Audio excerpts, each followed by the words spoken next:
It's just not true. It's not true. It's not really a circle. Exactly. Maybe our flesh goes through a circle. Well, gosh, Paisley, doesn't it say in the Bible, ashes to ashes, dust to dust, blah, blah. Yeah, it's talking about our useless flesh. But there are people who hear this and think that it's part of life to die. And that we, not we, but we, end up back in the dust. And I remember when I was in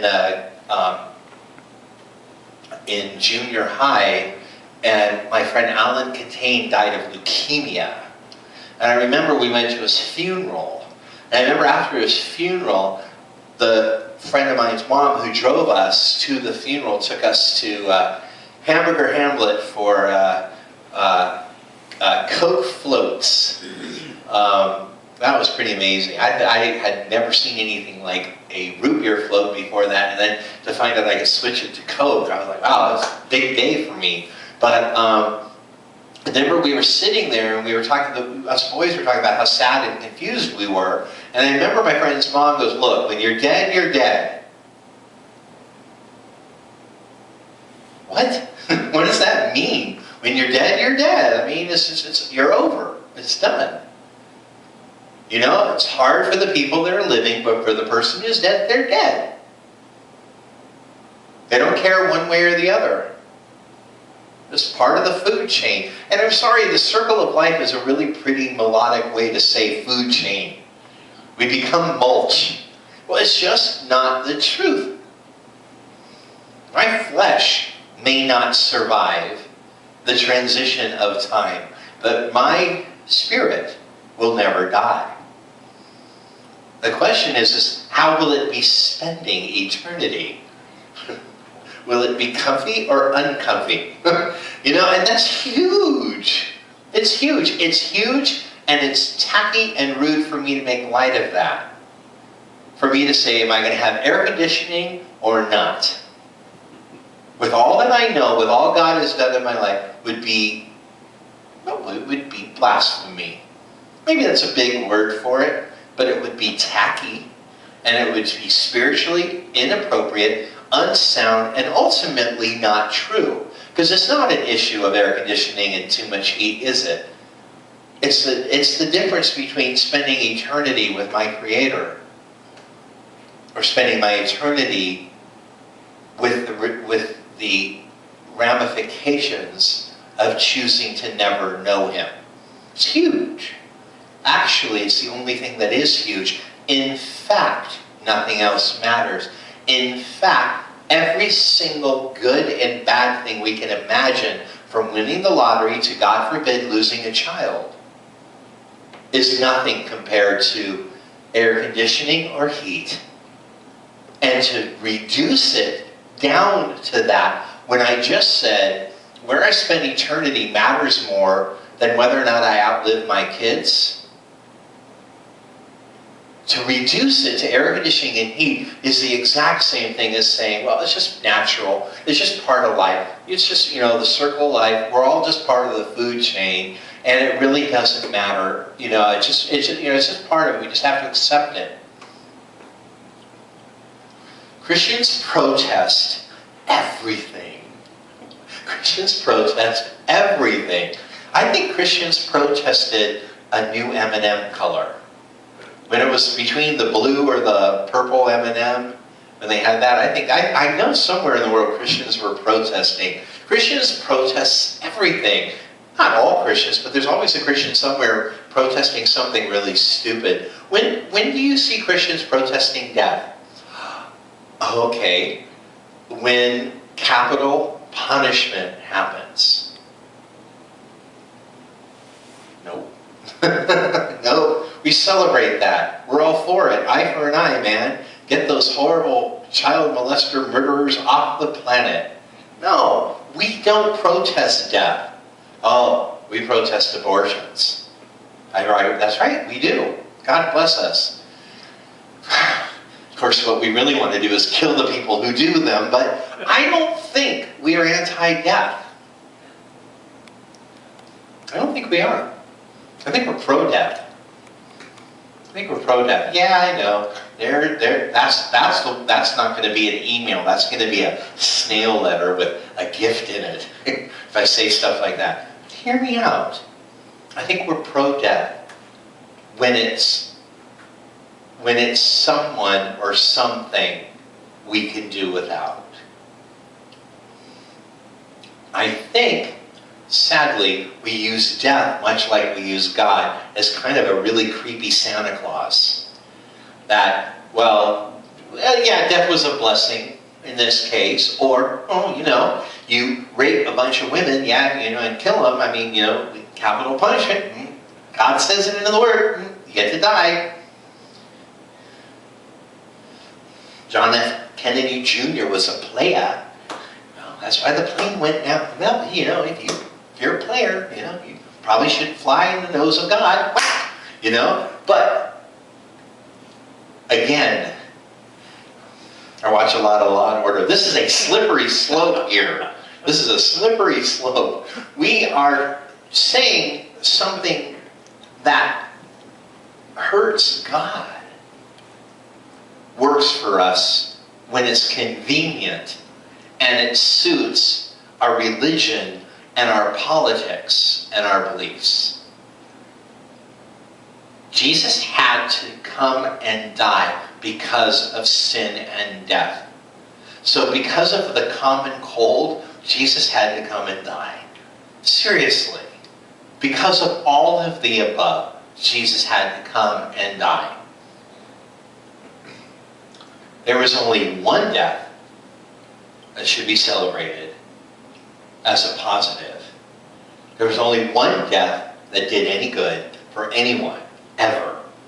Period. Forgive me, but there was only one death that was truly a blessing. And that was Jesus, who could not die.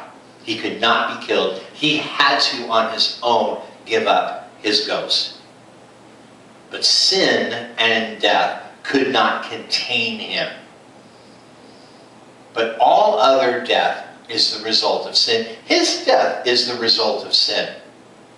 Period. But his is the only death that did any good.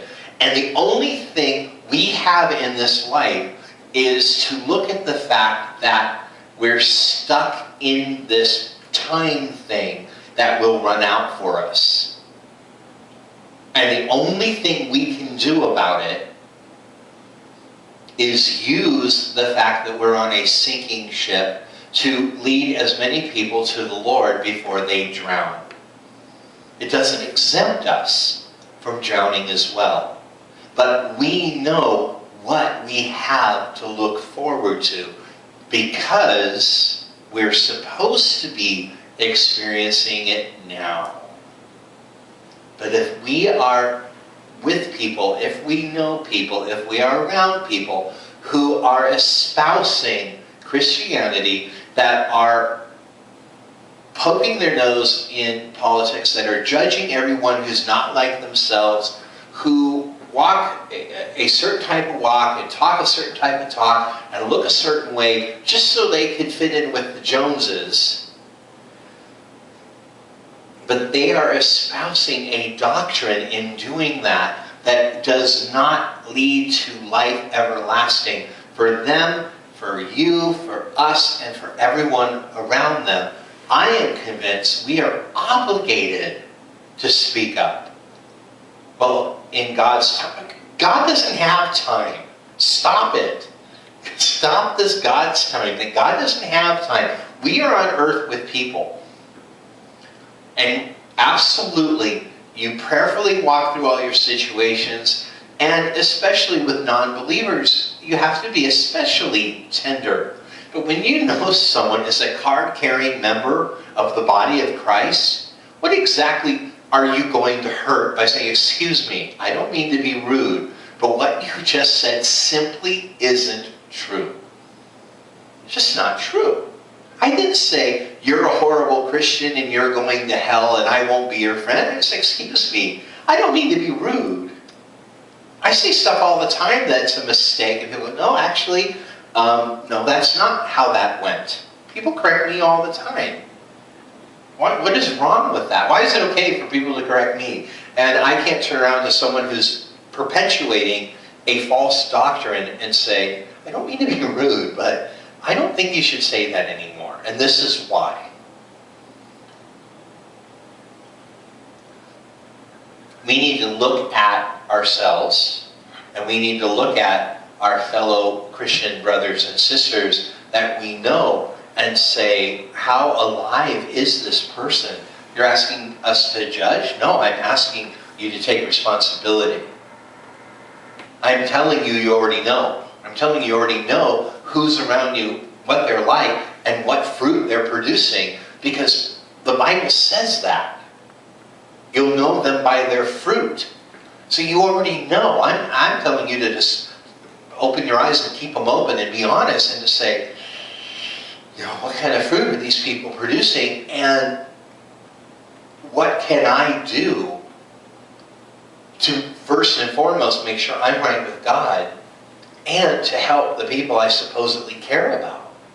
Because I'm talking about, if you know Christians, I assume we're talking about people we work with, talking about people in your family, talking about people you have lunch with, go to church with. I'm not talking about like just going after people like me that you don't like and don't understand and saying, I think you're, you know, that doesn't do any good. But if God has put people in your path and they're espousing a Christianity that's not in the Bible, it is your responsibility to lovingly, humbly, but firmly be clear and say, that's really a death doctrine.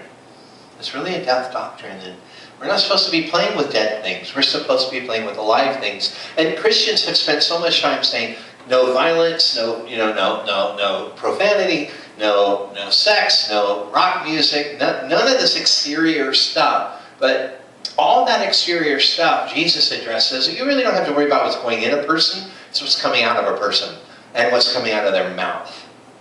You can totally assess a person's spiritual walk by what they talk about and what they believe. And we need to first and foremost get ourselves right with God with all that.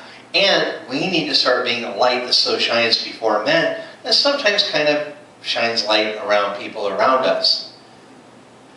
And we need to start making healthy decisions about our time and our communications and our relationships, because we are still called to not be unequally yoked. And it isn't just being unequally yoked with non-believers. Sometimes a non-believer can be a much better Christian than a believer, and we've all seen this. We've all seen this. And we need to be protective of the truth. We need to be protective of our walk with God, and we need to be protective of other people's souls, because in the end, I hope underneath everything I've said, there is a speck of compassion coming through, that the people, Christians or not, if they're in deception and they believe these death doctrines and they perpetuate these death doctrines, they're suffering for it, and their relationships are suffering for it, and the people they love aren't coming to Jesus because of it. I think underneath it is love that says we have to tell the truth. There's a proverb that says an honest answer is like a kiss on the lips. Sometimes we just need to smooch people. Thank you all very much. Thank you very much. What didn't I sing earlier that I wanted to sing? I have all these notes. I didn't even look at them. I'm going to go and plan next week. No. I think I covered everything on my arms, but I did pretty good. I didn't look at them. But I kind of like the fashion statement, you know. It's really punk. It's like my mouth sealed shut when I want to say something that really matters. Like an idiot, I start to stutter and fill the air with chitter chatter. There are people I truly love that I've never heard about God, Lord. Don't let me be useless. There's only one way to heaven. I gotta make them understand. There's a God that loves them. I'll do anything I can